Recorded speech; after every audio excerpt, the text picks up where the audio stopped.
असे काही देश आहेत का, की ज्यांनी त्या करारावर सही केली नाही? जेव्हा एखादा प्रस्ताव मंजूर व्हायचा असतो युनायटेड नेशन्समध्ये किंवा संयुक्त राष्ट्रांमध्ये, तर जे सभासद मेंबर देश आहेत, त्याच्यातल्या निम्म्या देशांनी तरी त्याला अनुमोदन दिलं पाहिजे, असं म्हटलं जातं. तर आपल्या एकूण 193 पैकी म्हणजे ज्या 97-98 देशांचं अनुमोदन आपल्याला आवश्यक होतं. ते प्रत्यक्षात आपण 177 देशांचं अनुमोदन त्याला मिळवू शकलो. अर्थात त्याच्यासाठी प्रयास आहेतच. आणि सप्टेंबर 2014 मध्ये तसा प्रस्ताव पंतप्रधानांनी मांडला आणि मग केवळ 75 दिवसामध्ये हे अनुमोदन भारताने आणि म्हणजे भारताची जी डिप्लोमसी आहे त्याला श्रेय आपण द्यायला पाहिजे. आणि चीन, अमेरिका यासारख्या महासत्ता देशांचाही पाठिंबा मिळवला. आपले तथाकथित शेजारी देश आहेत त्यांचाही मिळवायचा प्रयत्न केला. त्याच्यामध्ये केवळ 16 देशांनी त्याला अनुमोदन दिलं नाही. तर त्याच्यामध्ये काही देश आहेत, पाकिस्तान सारखा आहे, सौदी अरेबियासारखा आहे. म्हणजे मुस्लिम बहुल देश आहेत आणि त्या मुस्लिम बहुल देशातल्या 8 देशांनी दिला नाही आणि बाकी काही अन्य देश आहेत. त्याची वेगवेगळी कारणं आहेत. म्हणजे सगळ्यांचा विरोध होता का? तर एकाही देशाने या प्रस्तावाला विरोध केलेला नाही किंवा एकाही देशामध्ये योग चालत नाही अशी परिस्थिती नाही. या ना त्या प्रकाराने तिथे योग स्टुडिओ आहेत आणि योग केला जातो. योगाला मान्यता आहे. योगाला कुठच्याही प्रकारचा प्रतिबंध नाही. तुम्ही पहिला प्रश्न जो विचारला होता की पाकिस्तानबद्दल. ही जेव्हा मी या अभ्यास करायला लागले तेव्हा माझ्या आणि या योग दिनानिमित्त दर योग दिनाच्या वेळी वेगवेगळ्या ठिकाणून बातम्या यायला लागल्या तसं मी वाचायला लागले. आज योगाच्याबद्दल पाकिस्तानमध्ये जवळजवळ 200 योगवर्ग पाकिस्तानमध्ये चालतात आणि योगी हैदर, मोईज हुसेन अशासारखे योगी तिथेच चालवतात आणि ते त्यांच्या पद्धतीने चालवतात. त्याच्यामध्ये ते त्यांच्या इस्लामिक अवधारणेशी जोडायचा प्रयत्न करतात. त्याच्यामध्ये असे सगळे प्रकार आहेत. तो काही अगदी भारतात ज्या आध्यात्मिकतेने शिकवला जातो तसाच जगभरात शिकवला जातो असं नाही आहे. पण तिथे चालतं.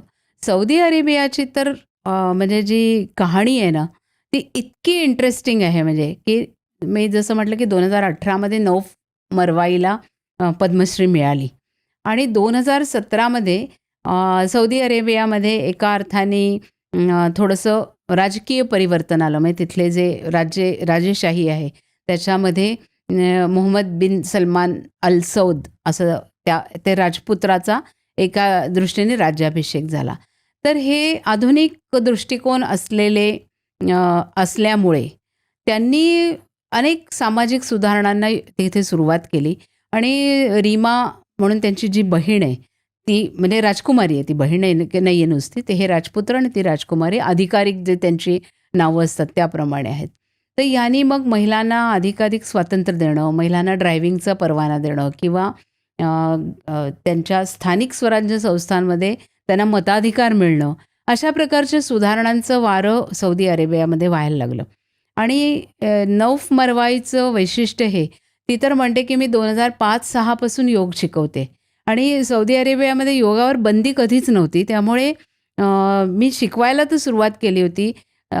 दूरचित्रवाणीवरून म्हणजे टीव्ही चॅनेल्सवरून माझे कार्यक्रम होत होत्या त्या सगळ्या गैरसमजुती होत्या किंवा त्याचे अडथळे होते आणि ते दूर करायला मदत केली तिने. मग योग आणि धर्म याच्याबद्दल काय म्हटलेलं आहे, म्हणजे धार्मिक पुस्तकांमध्ये काय म्हटलं आहे आणि योग काय सांगतो, याच्यामधली साम्यस्थळं काय आहेत, कुठे ते एकमेकाला अटकाव करतात का, अशा प्रकारची म्हणजे जी वैचारिक एक त्याची पार्श्वभूमी तयार करायला हवी ती तिने केली. कारण तिला ल्युपस नावाचा ऑटोइम्यून आजार होता आणि ती जन्मतः अगदी कृश मुलगी होती. 15, 16, 18 वर्ष तिच्या आजाराचं निदानच झालं नाही की तिला काय होते. तिला अन्न पचत नव्हतं आणि ओव्हर इम्युनिटी हा तो रोग आहे. त्यामुळे त्या ओव्हर इम्युनिटीमध्ये शरीरातल्याच पेशी दुसऱ्या शरीरातल्या पेशींचा नाश करतात किंवा त्यामुळे बाकी सांध्यांवर परिणाम होतो, विचारपद्धतीवर परिणाम होतो, अशा प्रकारचा तो हे होता. तिचे वडील सरकारमध्ये होते आणि त्यांना मार्शल आर्ट शिकायला त्या सरकारने जपानला पाठवलं होतं. तेव्हा त्यांनी हा योग प्रथम तिथे ऐकला आणि एक योगाचं कोणतं तरी पुस्तक जे अन्य देशामध्ये प्रकाशित झालेलं होतं, आणि इंग्रजीमध्ये ट्रान्सलेट होऊन अशा प्रकारचं ते पुस्तक आणलं आणि त्यातून तिने 2-3 आसनं करायला सुरुवात केली आणि त्याचा तिला म्हणजे अद्भुत परिणाम दिसायला लागले. म्हणजे तिचा जो आजार होता म्हणजे इतकी कृश होती की ती 18-19व्या वर्षी तिला बेबी फूड खायला लागायचं कारण अन्न पचायचं नाही. 30-32-35 किलो वजन होतं तिचं त्या वयात सुद्धा. तिच्या साईजचे कपडे मिळत नव्हते कारण तिचा मागितलं, वयाचे कपडे मागितले तर ती इतकी कृश होती. आणि मग तिने भारतात येऊन योगाचं शिक्षण घेतलं आणि तिची इतकी अटळ निष्ठा योगावरती आहे की त्यापुढे तिला 2014मध्ये कॅन्सर झाला. त्यानंतर सेप्टोसेमिया झाला. म्हणजे इतके दुर्धर आजार तिला झाले.